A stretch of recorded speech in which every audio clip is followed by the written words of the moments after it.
Gênesis 3:1. Ora, a serpente era mais astuta que todas as alimárias do campo que o Senhor Deus tinha feito. E esta disse à mulher: é assim que Deus disse: não comereis de toda árvore do jardim? Agora vá, por favor, para a primeira carta aos Tessalonicenses. Está lá quase no final da Bíblia, né? Depois dos Colossenses, é a primeira carta aos Tessalonicenses. Capítulo 2, verso 13. Pelo que também damos sem cessar graças a Deus, pois, havendo recebido de nós a palavra da pregação de Deus, a recebestes não como palavra de homens, mas segundo é, na verdade, como palavra de Deus, a qual também opera em vós. 1 Tessalonicenses 2, 13. Pelo que também damos, sem cessar, graças a Deus, pois havendo recebido de nós a palavra da pregação de Deus, a recebestes não como palavra de homens, mas, segundo é, na verdade, como palavra de Deus, a qual também opera em vós os que crestes. Agora para o capítulo 3, por favor, o capítulo inteiro, de 1 a 13. Pelo que não podendo esperar mais, de boa mente quisemos deixar-nos ficar sós em Atenas.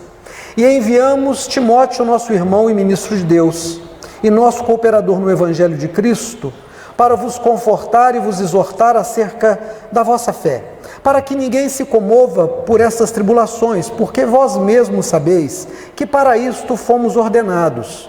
Pois, estando ainda convosco, vos predizíamos que havíamos de ser afligidos, como sucedeu, e vós o sabeis.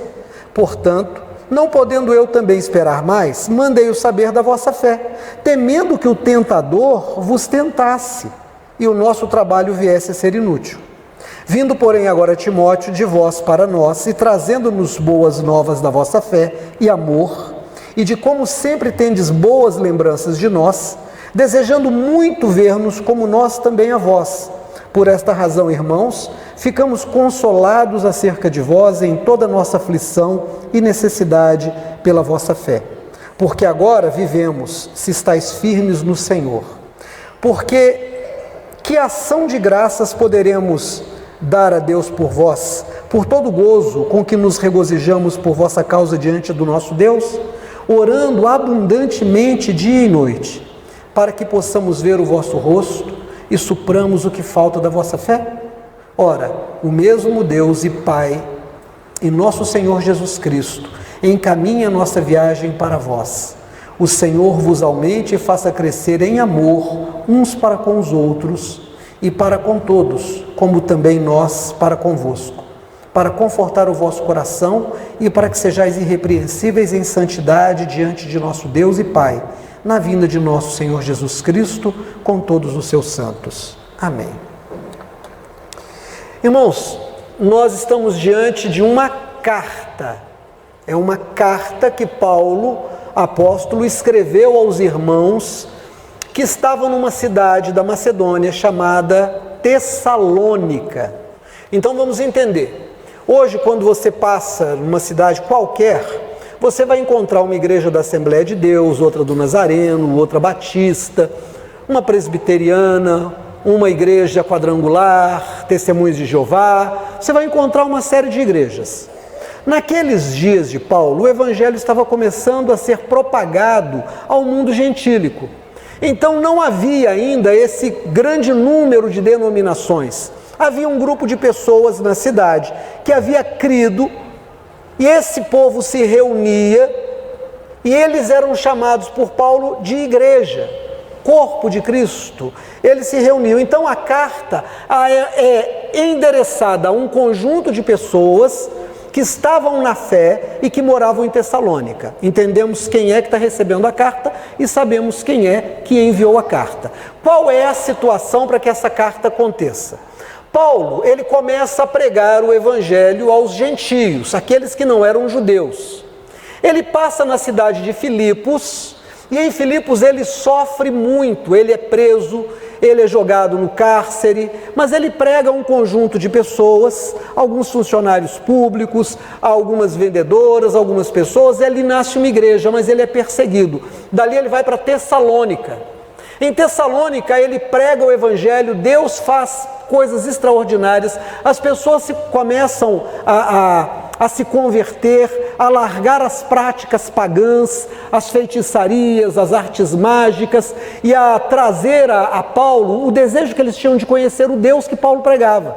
Os judeus que haviam perseguido Paulo em Filipos, sabendo disso, vêm até Tessalônica para quê? Para prender Paulo, para atrapalhar a vida dele, para matá-lo. Paulo então foge, ele é obrigado a sair dali. Ele está agora na cidade de Atenas, e lá ele fica preocupado com o estado de fé dos irmãos de Tessalônica. Então ele, não aguentando a falta de notícias, ele pega uma das pessoas que está com ele e envia a Tessalônica e diz: já que eu não tenho notícia deles, vá lá e traga notícias para mim, porque eu estou aflito, eu estou orando dia e noite para ter notícias. Será que eles ainda estão firmes na fé? Será que eles voltaram para o paganismo? E aí esse irmão vai, Timóteo vai lá, volta dizendo: eles te amam, a igreja está firme, crescendo na palavra, e eles estão orando muito para que você possa ou voltar lá, ou eles virem te visitar. E aí Paulo fica muito feliz com essa notícia. Bom, isso é o que nós lemos no capítulo 3 e um pedacinho do capítulo 2. Eu quero ressaltar nessa noite 4 coisas para nós aqui da Igreja Comunidade Cristã e para qualquer pessoa que se considere cristão, nem só evangélico, cristão católico, cristão testemunho de Jeová, cristão adventista, cristão, aquele que crê em Cristo e que lê as Escrituras. Tem 4 coisas aqui, especialmente nós daqui da comunidade cristã. Eu quero então que você veja a primeira delas comigo, capítulo 2, verso 13. Olha o que ele diz aqui, por favor. Pelo que também damos sem cessar, graças a Deus, pois havendo recebido de nós a palavra da pregação de Deus, a recebestes não como palavra de homens, mas segundo é na verdade como palavra de Deus, a qual também opera em vós os que crestes. Irmão, olha aqui em nome de Jesus.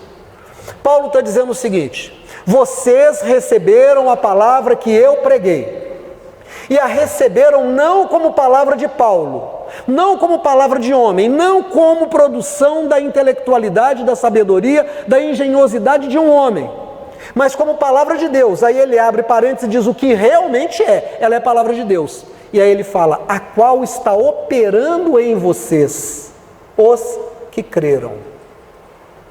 Então presta atenção, o que nós pregamos aqui na comunidade cristã é a palavra de Deus.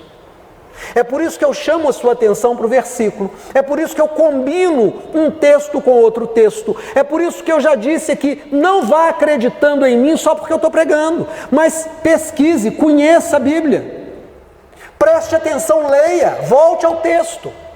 Essa palavra não é do pastor Ademir. Qualquer pessoa pode chegar aqui e dizer assim: mas ele está pregando as mesmas coisas. Sim, eu não posso inventar, eu tenho que pregar as mesmas coisas, aquelas que estão aqui há 2000 anos. Tem 2000 anos que essa palavra de Paulo em Tessalonicenses está sendo pregada. Irmão, essa não é uma palavra de homem, essa é uma palavra de Deus. E como palavra de Deus, ela tem 2 características que estão nesse versículo. A primeira é que essa palavra está em você que a ouviu. Ela está operando em você. O que é que a palavra de Deus opera na sua vida? Primeira coisa, cura. A palavra de Deus cura. A palavra de Deus é remédio. A palavra de Deus cura o resfriado, cura um problema ortopédico, cura câncer, cura AIDS, cura o que for. Cura doença psicológica.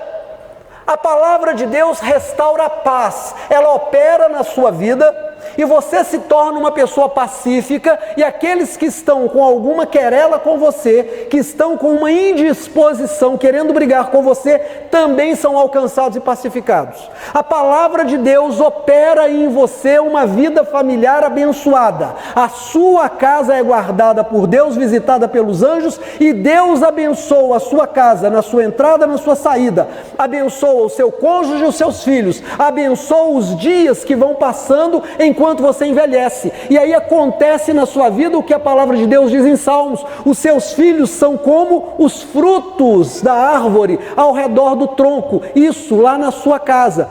A outra coisa que Deus faz, Deus, a palavra de Deus na sua vida, ela opera prosperidade financeira. Não sou eu que estou dizendo, Paulo está dizendo, a palavra que está em vós está trabalhando, está operando. Ela opera vitória na vida profissional, ela opera o alcançar dos sonhos que a gente traz. Não é uma pregação de operosidade, é o que a palavra de Deus faz. Por isso, como na mensagem que eu preguei domingo passado, no Salmo número 1, está escrito que aquela pessoa que medita na palavra de dia e de noite é como uma árvore cujas raízes estão nas águas. Mesmo na estação da seca, essa árvore, ela não sofre com a seca, porque as raízes dela se dirigem para essas águas. Então ela está sempre sendo abastecida, e no tempo certo, diz a palavra, ela dá fruto.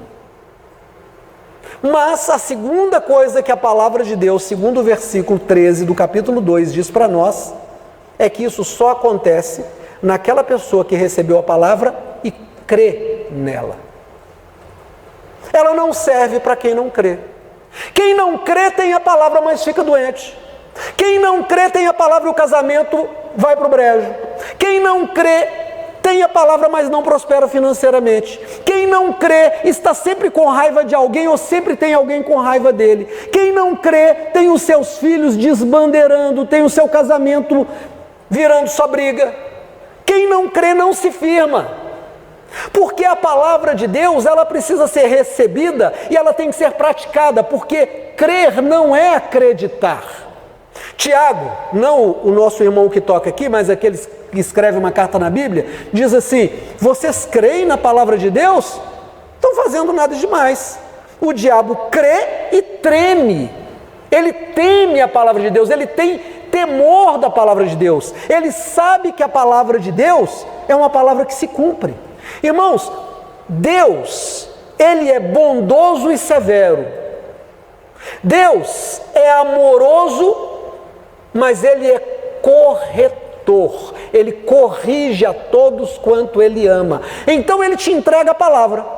Você vem à igreja, você recebe a palavra, você conhece a palavra, você estuda a palavra, você ora a palavra e você tem agora que praticar a palavra.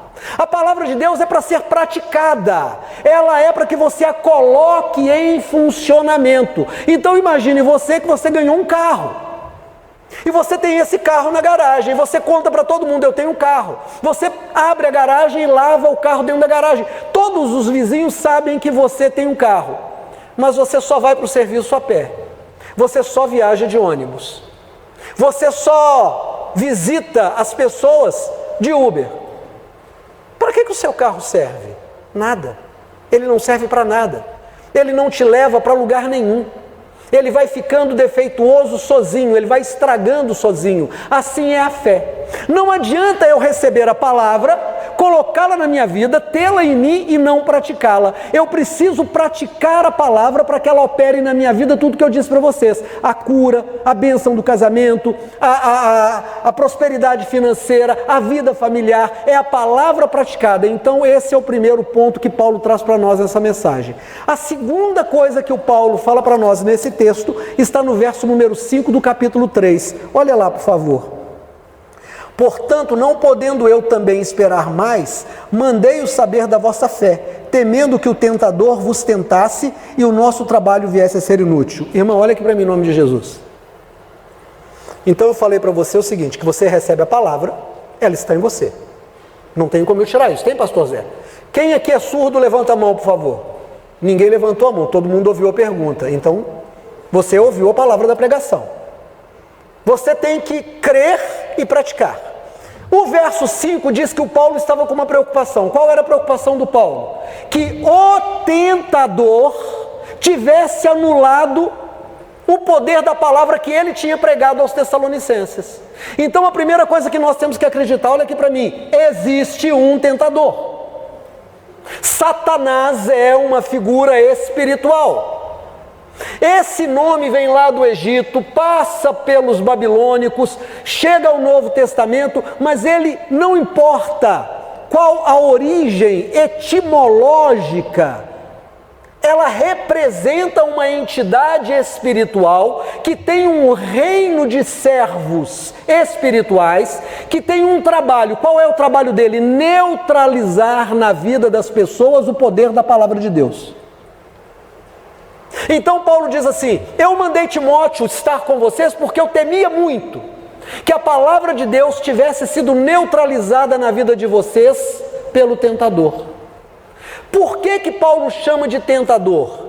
Porque ele tenta tirar você do caminho, ele tenta anular a palavra de Deus. O primeiro texto que nós lemos nessa noite foi em Gênesis capítulo 3, verso 1.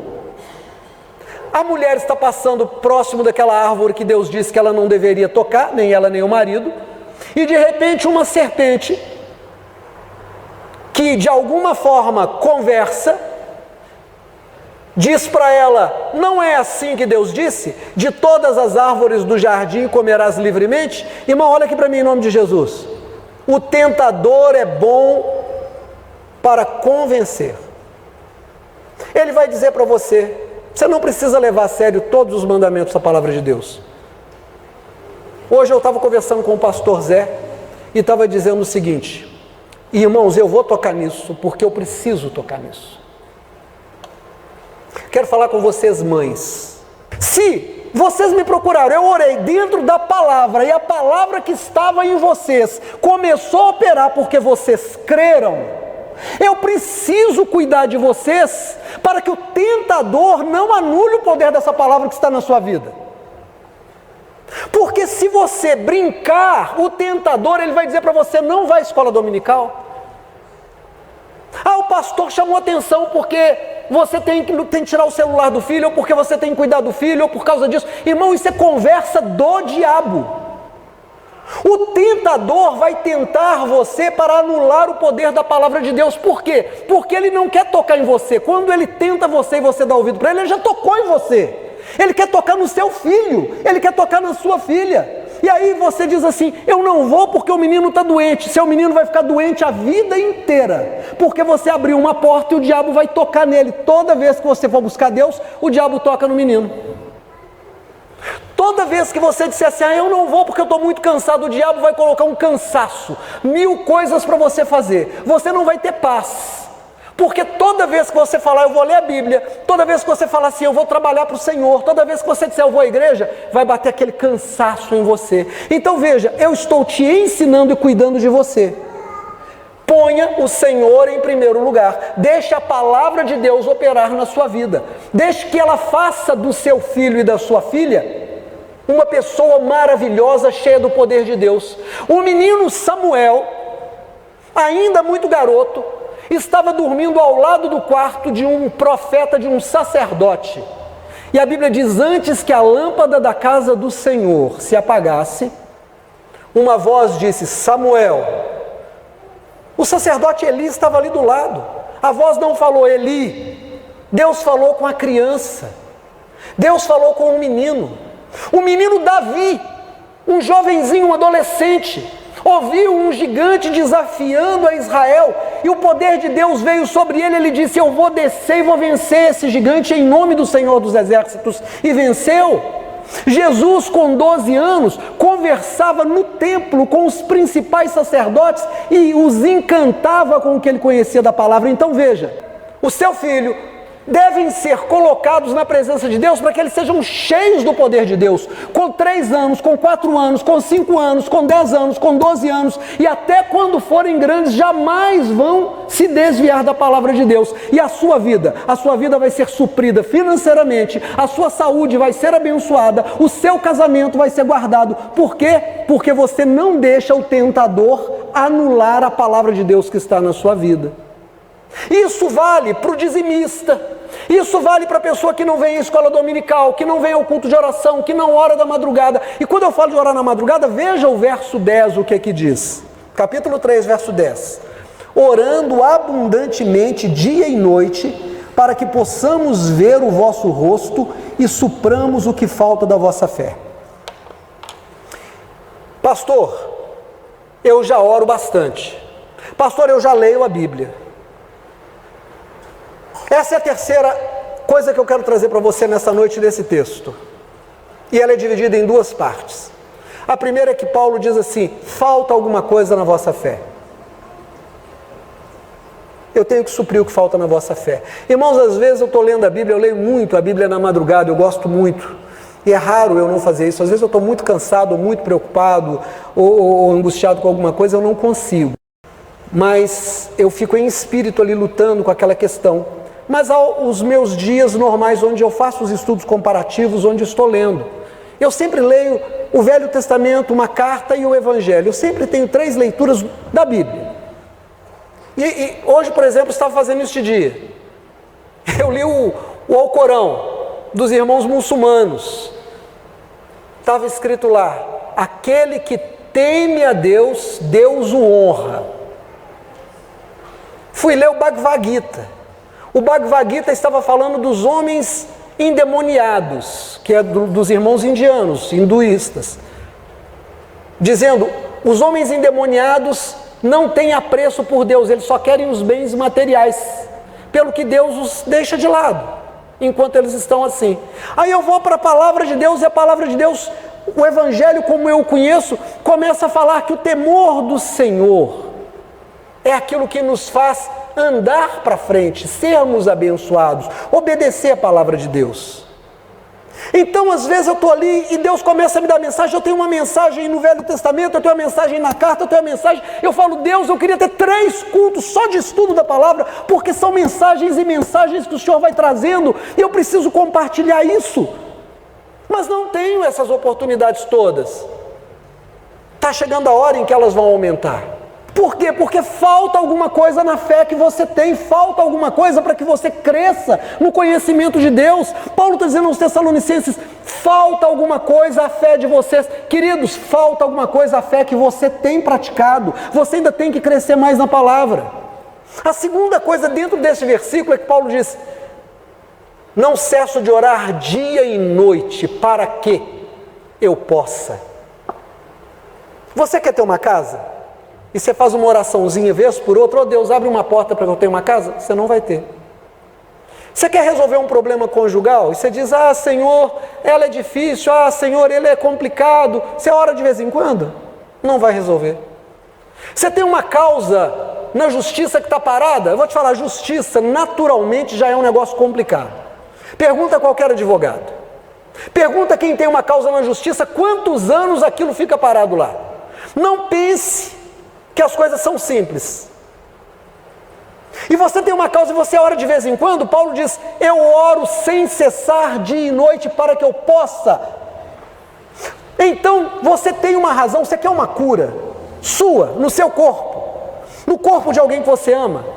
Você quer desvendar um mistério, você quer resolver um problema qualquer, você quer alcançar uma vitória, você quer uma prosperidade na vida profissional e financeira. Ore de dia e de noite, coloque diante de Deus, não se canse. Jesus disse que aquele que bate, a porta se abre, aquele que pede recebe, aquele que busca encontra. E ele fala de um juiz, uma parábola. Esse juiz não existiu, foi uma parábola. Jesus disse: houve uma cidade onde tinha um juiz que não temia homem nem temia Deus. E ele dizia: não tenho medo de homem nenhum, enfrento qualquer um, nem de Deus, não tenho medo de Deus. Não adianta vir falar assim: ah, Deus não quer nada, eu faço o que eu quero. Mas havia uma viúva pobre naquela cidade, cuja causa estava na mão do juiz, e o juiz não queria resolver. Aí aquela senhora começou a ir de manhã, de tarde, de noite, todos os dias na porta do juiz. Ele acordava, quando ele saía, ela estava lá dizendo: julga minha causa. Ele voltava para almoçar: julga minha causa. De noite ele abria a janela para pegar um ar fresco, estava ela lá do lado de fora: julga minha causa. Primeiro dia, segundo dia, todos os dias. Um dia ele falou: eu não temo a homem algum e eu não temo a Deus, mas essa mulher, eu preciso achar paz, eu vou fazer o que ela está pedindo, eu vou julgar a causa dela. Aí Jesus disse: assim sois vós quando tiverdes alguma causa. Deus não negará coisa alguma aos seus servos que oram a Ele de dia e de noite. Irmãos, não é palavra minha, como Paulo disse em 2,13 desse mesmo livro, dessa carta que nós estamos estudando. É palavra de Deus. Jesus disse assim: assim também Deus não deixará de atender os seus servos que clamam a Ele de dia e de noite. Você tem um cheque em branco na sua mão para você alcançar o que você quiser, dado por Deus. A outra coisa que eu quero trazer como mensagem desse trecho está no verso 12, e a gente vai encerrar com ele.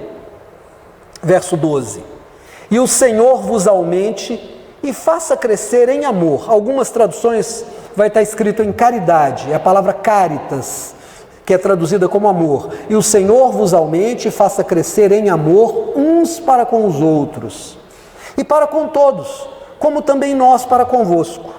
Olha aqui para mim em nome de Jesus. Ainda uns dias atrás, eu disse para vocês assim, principalmente os pais, não deem aos seus filhos celular, tablet, computador, para poder seu filho ficar distraído e deixar você fazer outras coisas. Apresentei os argumentos, posteriormente eu estudei mais sobre isso, e está provado que até 6 anos de idade, o uso desse tipo de tecnologia retarda o desenvolvimento das crianças. Retarda, atrasa. A partir dos 7 anos, no máximo 2 horas por dia. Mas para o adulto também faz mal. Hoje nós estamos muito ligados, eu, você, todos nós ficamos no computador, tudo está ali. Os algoritmos, que são recursos tecnológicos, estatísticos, dizem o que você tem interesse. E aí na telinha do seu computador, e o celular é um computador, vem só aquilo que te interessa. De repente você fica 1 hora, 2 horas, 3 horas. Isso está causando impotência sexual. Por quê? Porque o sexo não é só biológico. Sexo não é só efeito de hormônios no corpo.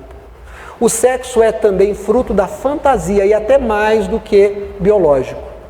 Muitas são as pessoas que estão com a libido lá embaixo, o desejo sexual lá embaixo, estão pensando em ir ao médico, estão buscando conselhos desses coaches que estão se apresentando por aí, quando o único problema deles é o quê? Toda a atenção e o desejo deles está colocado na tela. Então eu gosto muito, nesse momento da minha vida, eu gosto muito de pintar. Toda hora aparece um artista, uma técnica, um pincel, uma tinta, alguma coisa. E aquilo vai tomando o meu tempo. 15 minutos por dia, 20 minutos, 2 horas, 3 horas. E aí você não tem mais interesse. Você se vê cansado o tempo inteiro. Por que você está cansado o tempo inteiro? Porque os músculos dos olhos, eles ficam sendo bombardeados. Você já não tem o sono normal, você acorda no meio da noite, você custa dormir, porque essa luz inibe a formação do hormônio do sono. E de repente você diz, eu acordo cansado, porque você está dando muito do seu tempo a essa telinha. Isso eu estou dizendo porque tem um outro efeito. Vocês já repararam que é muito fácil fazer amigo no Instagram, fazer amigo no Facebook, fazer amigo em qualquer rede social, mas é difícil a gente fazer um amigo de verdade? A gente manda beijinho, não precisa nem escrever beijo, não precisa nem escrever beijota.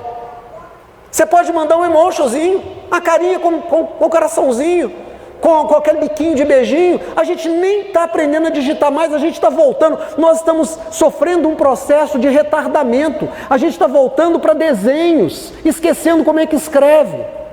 E de repente você tem algumas pessoas que você conhece que nunca viu, que você nunca senta para tomar café. Dia desse eu fiz uma limpa na minha agenda. Algumas pessoas que eu já vinha, e eu saio muito, eu encontro muito com as pessoas, eu tomo muito chá, muito café, bato papo, eu caminho. Pacientes, amigos, amigas, irmãos de igreja, eu estou sempre encontrando com alguém, caminhando com alguém, fazendo alguma coisa. Mas alguns eu reparei que começamos a ter relações só no Instagram, só no Facebook. Sabe o que eu fiz? Deletei todo mundo. Aqueles que tinha mais, eu fiz mais do que deletei. Eu bloqueei. E aí, quando você bloqueia, a pessoa vem te procurar. Por que você me bloqueou? Porque eu não te vejo mais. Porque você não tem tempo mais, agora a gente só conversa aqui. Aí quando a pessoa procura e diz, por que você me bloqueou? Aí eu desbloqueio, mas eu também não coloco de novo. Até que a gente possa ter relacionamento. Nesse versículo número 12, Paulo diz assim, que Deus aumente o vosso amor uns com os outros. Isso tudo que eu falei é para chegar nisso aqui. Você não pode faltar às reuniões da igreja para que você possa desenvolver o amor para com as pessoas. Recebi uns dias atrás no meu consultório, consulta de emergência, meio da noite, uma pessoa chorando desesperadamente, adulta, e dizendo, eu estou carente, eu não tenho pessoas na minha vida, eu tenho 1000 atividades, faço 1000 coisas, mas eu não tenho gente na minha vida. A igreja é um lugar de você não ir embora quando o culto termina. É um lugar de você sentar, conversar, bater papo, conhecer pessoas, marcar de ir na casa, marcar de sair, marcar de almoçar. Dia desse nós saímos, eu, a Patrícia, a Antônia, não fomos? Nós fomos comer angu baiana aqui no Salgado Filho, a Simone, o Wesley, e foi incrível, foi maravilhoso.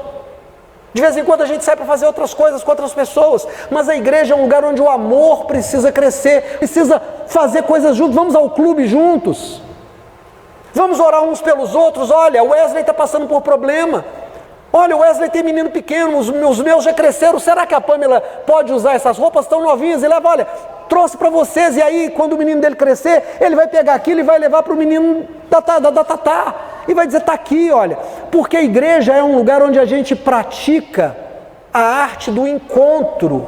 Não é, quando você falta à igreja, não é só porque Deus ia te usar para curar alguém, não é só porque um milagre ia acontecer, é para que você possa ser gente na vida de alguém e alguém ser gente na sua vida. A igreja é um lugar de encontro. A Bíblia diz que Jesus conversava, tocava.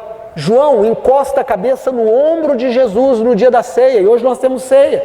Ele desenvolveu uma intimidade com Jesus, que ele podia pôr a cabeça no ombro de Jesus, e Jesus com certeza fazia um carinho nele.